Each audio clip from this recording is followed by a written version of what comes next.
Como habíamos conversado con Raúl la semana pasada, una vez que Joe Biden volviera a Estados Unidos, podíamos generar una conversación para que Raúl evaluara, a ver, qué significa esta primera salida del presidente Biden y particularmente al Medio Oriente. Raúl, ¿cómo estás? Hola, Fernando. Un desastre la visita de Biden al Medio Oriente.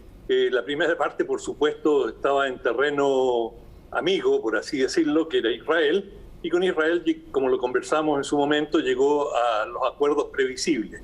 Pero en Arabia Saudita, que era el desafío mayor, es decir, era un terreno hostil y muy peligroso políticamente para Biden, las cosas fueron mal.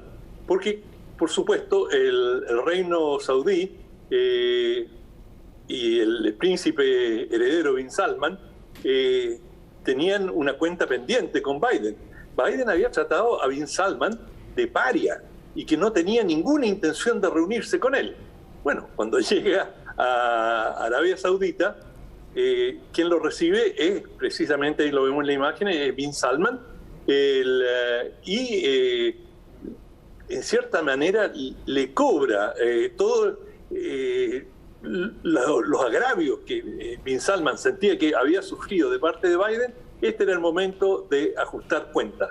Y claro, Biden venía con un objetivo fundamental, principal, que era conseguir que Arabia Saudita incrementara su producción de petróleo y llegar con ese ofrecimiento a su público, a Estados Unidos me refiero, y Biden, y tratar de generar una baja de los precios de la gasolina. En todo el mundo los precios del petróleo y de la gasolina son clave, en todo el mundo. De hecho, en Ecuador, los desórdenes que hemos visto estaban dados por el aumento de precios, la caída del gobierno de Sri Lanka, por una escasez enorme de casi la desaparición del combustible, colas interminables. En todo el mundo se producen situaciones muy complejas cuando sube mucho el precio o escasea el combustible. Y en Estados Unidos no es la excepción. Estados Unidos debe ser una de las sociedades más motorizadas del mundo. Es decir, hay zonas enteras de Estados Unidos que hay muy poco, si es que hay, transporte público. La gente se moviliza en sus coches y eso es combustible. Y el combustible, a ver, no es que no lo tengan, pero ha venido subiendo en forma gradual y están con una inflación récord que se está bordeando el 10%. Y estos son cifras, pero descomunales para países desarrollados, también en Gran Bretaña.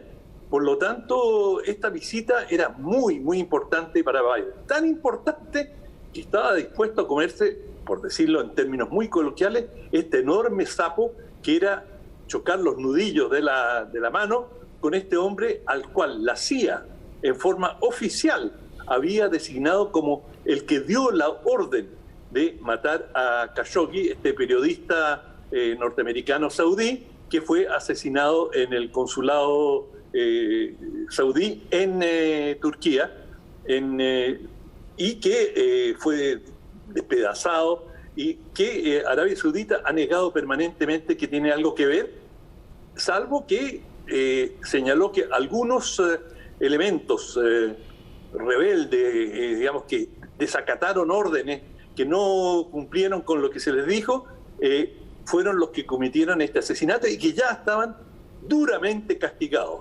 Algo que no le consta a nadie, pero esa fue la posición del oficial de Arabia Saudita. Y ahí vemos al príncipe heredero que simplemente no reconoció nada, dijo ya se ha castigado. Y aquí hay algo que tú has comentado muchas veces, Fernando, y que es muy importante. Una imagen habla 1000 veces más que todos los discursos, las palabras, y lo que vemos ahí, eso es lo que trascendió. Es decir, Biden dándole todo su respaldo, el respeto al príncipe heredero que Estados Unidos ha acusado de matar a un ciudadano de nacionalidad dual, y que digamos, la CIA, o sea, el aparato de inteligencia más importante de Estados Unidos, acusa a este príncipe de haber sido el instigador del crimen. Bueno, ¿qué sacó en limpio de este viaje? Biden, prácticamente nada. Arabia Saudita dijo, miren, vamos a considerar vuestra petición de que les facilitemos, elevemos la producción de petróleo, pero no le podemos dar garantía. Esto depende del mercado. Mira, o sea, en su propia salsa se lo dijeron a Biden, que siempre Estados Unidos habla como prioridad, todo tiene que estar determinado por el mercado. Acá le dijeron, mira, tus preocupaciones políticas son tus preocupaciones políticas, pero nosotros como productores responsables de petróleo, los más importantes del mundo, vamos a considerar cuáles son las demandas del mercado. Y Biden se ha ido con las manos vacías y llega a Estados Unidos sin nada que mostrar, aunque sus asesores dicen, no, tranquilo, ya van a llegar los anuncios, no se hicieron en este momento, pero era evidente, de un punto de vista político, que Biden debió haber llegado a Estados Unidos con algo en las manos. Habrá que ver si todavía algo ocurre, pero de momento yo diría que esto fue un fiasco de proporciones mayores, porque, bueno, como ya lo dije, Biden pagó un costo enorme con estas imágenes, a cambio, hasta el momento, de nada. Oye, a ver, tratemos esto como si fuese una novela así de la época de la Guerra Fría entre espías de aquí y espías de allá. A ver, estoy especulando, pero te lo voy a tirar así para que lo pimponemos un poco. El jerarca de Arabia Saudita recibió bastante más que una petición de aumentar el combustible. Lo que básicamente recibió es una oportunidad de quizás refunfuñar un poco, pero finalmente darle y otorgarle a Estados Unidos lo que quiere, con lo que de alguna manera puede creer que se balancea o de alguna forma se equilibra el desequilibrio que quedó a raíz de la muerte de Khashoggi. Y desde ese punto de vista, cuando alguien que te ha acusado de instigar un asesinato a un ciudadano que también era ciudadano estadounidense y periodista además en ese país, y ese mismo que te ha acusado te está pidiendo que aumentes la producción de combustible. Ok, tú podís corcovear un poquitito, pero yo creo que el mensaje, el jeque lo tiene clarísimo, en el sentido de que, mira, aquí podrían haber venido con la justicia internacional y con un juicio gigantesco y vinieron a pedir más combustible. Al principio titubearé, pero no me extrañaría para nada que accedieran lueguito. ¿Tú no?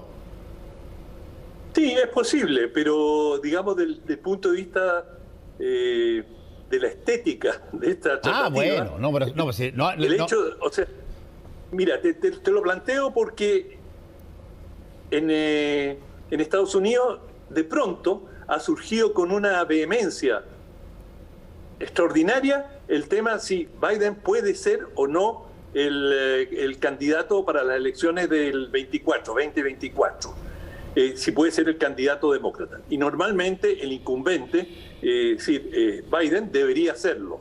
Pero han surgido ya los demócratas, que es el partido del presidente Biden, se están preparando para una derrota importante en las elecciones parlamentarias que van a tener lugar en noviembre. Es decir, y todas las encuestas, las editoriales de periódicos están anticipando que a los demócratas les va a ir mal y que pueden perder ya definitivamente el control. El Senado lo tienen apenas, tienen una suerte de empate, pero lo pueden perder y quedar en desventaja abierta, y que también podrían perder incluso la Casa de Representantes, es decir, la Cámara de Diputados, lo cual dejaría al gobierno en una situación, y a Biden, en una situación muy seria para los 2 años que le restan de gobierno, en el cual estaría en minoría en el Parlamento. Bueno, y junto con esto ha surgido un tema que ya estuvo presente antes, pero que ahora ha cobrado tremenda popularidad y está lleno de artículos en Estados Unidos, la edad del presidente. Y las imágenes de Biden no lo favorecen. Es decir, se ve lento, se ve como un hombre de su edad, 79 años. Y si lo llegaran, va a tener 81 cuando termine este mandato. Y lo dirigirían para 4 años más, que tendría que terminar con 85 años. Entonces, hay muchos que dicen, bueno, pero perdona, Estados Unidos se está convirtiendo en una gerontocracia. Es decir, hay varios personajes en la Cámara. La señora Pelosi tiene 82 y ella es la presidenta de la Cámara de Diputados, 82. Y así sucesivamente entre los republicanos y los demócratas. Es decir, un país que se reputaba de ser juvenil y dinámico, está gobernado por gente de edad muy elevada. Yo, ¿quién soy para hablar contra personas de edad avanzada? Pero es evidente que el público, en su mayoría, quiere gente más joven. Fíjate que entre los demócratas casi hay apenas menos de 10% a favor de Biden. Pues eso es en parte por las políticas, porque no hay la sensación entre los sectores más juveniles del partido que no ha cumplido con algunas expectativas, pero también quieren alguien que consideran ellos que están en mayor sintonía con los problemas del país. Es evidente que la gente, a medida que envejece, va teniendo un prisma diferente al que tiene la juventud. Y esto se genera un quiebre dentro del partido, y en el Partido Demócrata se está dando esto. Y bueno, la impopularidad de Biden es bastante grande, es decir, ha ido perdiendo mucha fuerza, y un gobierno que para muchos estadounidenses, republicanos y demócratas, no está cumpliendo con las expectativas. Ahora, convengamos una cosa, Raúl, yo dificulto que haya otro país que haya lanzado en los últimos 20, 30 años mayores promociones sobre la vigencia del ser humano adulto mayor que Estados Unidos. Lo han hecho, pero en todas las formas imaginables, desde el ancianito que inventó una startup extraordinaria y que ganó no sé cuantito, a toda una cantidad de comerciales que hay, pero llenos por todos lados de la importancia de seguir gravitando más allá de la jubilación, en fin. Pero resulta que en el caso del presidente del país, de pronto, no antes de la elección que lo puso en la Casa Blanca, sino a poco andar ahí en la Casa Blanca, ya parece, como dicen los gringos, unfit para poder continuar por temas de edad. O sea, la edad a veces sirve de excusa para un montón de cosas, y en este caso yo creo que es perfectamente probable lo que tú dices, pero me parece mucho más una excusa que algo que tenga asidero en la realidad, para serte franco. Sí, bueno, y lo mismo se aplicaría si Trump todavía tiene aspiraciones presidenciales y ha dado a entender de que sí las tiene y está manipulando tras las bambalinas, presentando candidatos, y aquellos que tienen su auspicio, es casi un pequeño referéndum, cómo le va, se sigue muy de cerca porque, digamos, ahí se está tomando la temperatura al agua en cuanto a las posibilidades de Trump, que está más o menos en la misma edad que Biden. Por lo tanto, además, no es un problema de un partido contra el otro. Los republicanos, hay muchos de ellos que están siguiendo a un hombre de una edad similar. El tema no es la edad, evidentemente. Pero claro, cuando hay desaguiso, cuando las cosas van mal, eso pasa a ser un agravante, por así decirlo. Si tuviera un gobierno ejemplar y las cosas se estuvieran dando perfectamente, probablemente no le enrostrarían la edad. Pero hay una reticencia y el sentimiento de que no ha manejado bien la situación, toda la coyuntura con la Corte Suprema, el fin del aborto en Estados Unidos, en muchos estados. Todo esto ha ido generando muchas fricciones internas Y por supuesto todo eso se refleja en las autoridades y por sobre todo en el presidente. Entonces hay una insatisfacción, por ejemplo, entre las mujeres en Estados Unidos, porque sienten que él no operó, aunque tenga la culpa o no, sienten que en la práctica, y eso sí es cierto, para muchas mujeres hay un retroceso. Sí, bueno, va a estar esta evaluación en las elecciones que se vienen ahora a mitad de mandato, en las elecciones legislativas a mitad de mandato, que yo creo que siempre han sido muy importantes para ver si es que se mantiene el apoyo o empieza a dudar la ciudadanía respecto de a quienes eligieron. Entonces, ahí vamos a ver una conclusión un poquitito más clara respecto de qué tanto el entusiasmo por Joe Biden continúa, o por más bien por los demócratas comandados por Joe Biden en la Casa Blanca. Claro, y yo te digo, las elecciones de medio mandato, tú lo sabes bien, en general son bastante duras para el gobierno. Es el momento en que la población aprovecha de airear su malestar. Bueno, vamos a estar atentos a eso. Ya, gracias Raúl Sor, que te vaya muy bien. Hasta mañana, chao viejo. Chao.